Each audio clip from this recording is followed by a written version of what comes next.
Mga celebrities na nagmamay-ari ng properties abroad at balak mag-invest sa ibang bansa. Sara Labati. Napag-alaman ng kapuso actress na si Sara Labati na tumitingin sa isang apartment sa Paris na nagkakahalaga ng humigit kumulang 348 million pesos. Itinampok siya sa isang episode ng Netflix reality series, The Parisian Agency Exclusive Properties. Sa interview niya, nabunyag na mayroon siyang budget na 5 million euros o nasa mahigit 300 million pesos. Ipinakita sa kanya ng host ang isang apartment malapit sa sentro ng Paris habang naghahanap siya ng isang maliit na bahay para magamit paminsan-minsan. So working budget na 5 million euros, ang apartment na kanyang nalibot ay nagkakahalaga ng 4.75 million euros. Ang 165 square meter na apartment ay may 4 na silid na may pangunahing silid tulugan na mayroong walk-in closet at may touch of modernity style. Ibinahagi ni Sara kung bakit may plano siyang bumili ng bahay sa Paris dahil gusto niya na ang kanyang mga anak, sina Zion at Kai, ay makakapag-aral sa Europe. Kasi it's really a dream for me. Maybe one day my kids could study here, so hopefully that happens. Kylie Versosa. Ibinahagi ng aktres at dating beauty queen na si Kylie Versosa nakaraang taon na nakakuha siya ng real estate property sa Italy. Ginawa ni Kylie ang anunsyo sa kanyang Instagram stories na nagpost ng larawan ng isang villa na may caption na, "Bought a house in Italy. She's finally ours." Nasilip naman ang kanyang bahay sa pamamagitan ng repost mula sa Danish na musikero na si Thomas Barfod na orihinal na nagbahagi ng ilang larawan ng property. Ang villa ay isang masseria sa Southern Puglia, Italy. Ang masseria ay isang malaking farmhouse na kadalasang napapalibutan ng bukirin, mga puno ng olibo at vineyard. Co-owned naman ng property na nabili niya kasama ang 5 kaibigan at business partners, kabilang ang Danish na musikero na si Thomas Barfod. Ang villa ay may 4 na kwarto, 4 na bathroom, may private pool at courtyard. Heart Evangelista. May pagmamay-ari na apartment nga si Heart sa Paris, France na nabili niya noong 2022. Tinawag niya itong tree house. Inihayag ni Heart na binili niya ang apartment ilang taon na ang nakalilipas bilang isang paraan upang maging independent. Aniya, "I think about a few years ago, I really dreamed of having an apartment in Paris. I thought it was impossible, but the impossible became possible. Because I was going through something pretty tough at the time. It was a time in my life when I had to prove to myself that I could stand on my own." Binanggit nga niya na ang lokasyon niya ay matatagpuan sa labas ng syudad at medyo ligtas ang pakiramdam, lalo na kung ihahambing sa mga lugar sa loob ng city na hindi gaanong ligtas. Bea Alonzo. Proud nga si Bea sa ilang milestone sa kanyang buhay, kabilang ang pagiging legal na residente ng Spain matapos siyang mag-invest sa isang property sa bansa. Noong 2022, naging eligible ang aktres para sa Spain's Residency by Investment o RBI program pagkatapos niyang bumili ng apartment sa Madrid sa halagang 500,000 euros o 30,072,223.84 pesos batay sa exchange rates ng panahong iyon. Ang apartment na pinili ni Bea Alonzo ay matatagpuan sa Chamberí, Spain na ayon sa kanya ay isang tahimik na lugar na perpekto para sa mga pamilya. Ang apartment ay may 2 silid, isang master bedroom at second bedroom.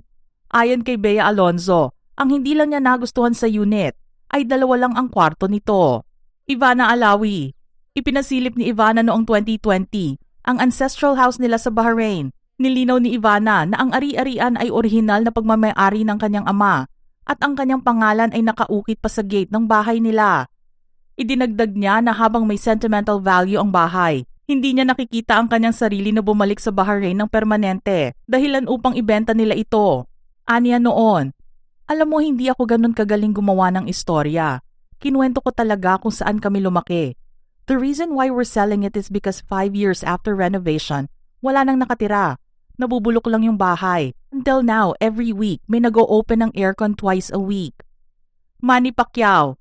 Si Manny Pacquiao ay nagmamay-ari ng ilang mga high-end na ari-arian sa Estados Unidos, lalo na ang isang $12.5 million na mansyon sa Beverly Hills, California, na binili niya noong 2015. Kasama pa sa ibang mga pag-aari niya ang isang 2-story with 4-bedroom na bahay sa Hancock Park, Los Angeles, na nakuha noong 2008, at isa pang bahay sa Los Angeles na nasa listing for sale noong 2020. Ang kanyang bahay sa Beverly Hills na binili noong 2015 bago ang laban niya kay Mayweather. Ang 10,000 square foot estate na ito sa Summit Circle ay may kasamang 7 bedrooms, 8 banyo, isang home theater, isang pool na may spa, at maraming fire pit. Dati itong pag-aari ni Sean Diddy Combs. At ang bahay sa Los Angeles na nakuha noong 2008 sa halagang $2 million ay may modernong black and white at interior design. Liza Soberano. Si Liza Soberano ay nagmamay-ari ng isang residential property sa United States, partikular sa Los Angeles, California, na nakuha niya bilang isang major career milestone sa huling bahagi ng 2019. Para na rin makasama niya ang kanyang pamilya at inilarawan niya ito bilang isang malaking pinaghirapang tagumpay. Ngayong nasa Hollywood na ang kanyang career, tamang investment lang din ang kanyang property. Piolo Pascual. Si Piolo Pascual ay nagmamay-ari ng ilang mga ari-arian sa United States, pangunahing matatagpuan sa California at Nevada. Ang bahay niya sa Los Angeles, California ay isang maluwag na bahay na niregalo niya sa kanyang ina, si Amelia Amy Pascual. Kasama sa property na ito ang lawn, swimming pool, at hiwalay na cottage na ginagamit ni Piolo kapag bumibisita siya. At ang property sa Las Vegas, Nevada ay isang 2-story with 4-bedroom na house na binili noong 2006 na madalas niyang inilalarawan bilang isang tahimik, liblib na retreat para sa kanyang pamilya. Lara Kigaman and Marco Alcaraz. Matatanda ang tahimik na lumayo sa limelight sa Pilipinas, ang beauty queen turned actress na si Lara Kigaman para yakapin ang isang mas simple, mas grounded na buhay sa Canada, kasama ang kanyang pamilya at asawang si Marco Alcaraz. Aniya noon, leaving behind our careers and the life we knew in the Philippines was not easy, but we chose to follow a dream that had been in our hearts long before our boys were born. Nagkaroon din ng isang bagong milestone sa pagkamit ng kanyang diploma si Lara sa kursong Early Childhood Education sa Vancouver, Canada. Chris Bernal. May ari-arian si Chris Bernal sa California, USA na nakuha niya noong Abril 2018. Ang lokasyon ng bahay ay matatagpuan sa West Covina, California. Ito ay isang 3,750 square foot property na may 2,022 square foot floor area na nagtatampok ng 5 silid tulugan at isang loft. Ang bahay ay nagsisilbing bahay bakasyunan para sa kanyang pamilya at ginagamit ng kanyang kapatid na babae na nagtatrabaho bilang isang nurse sa US.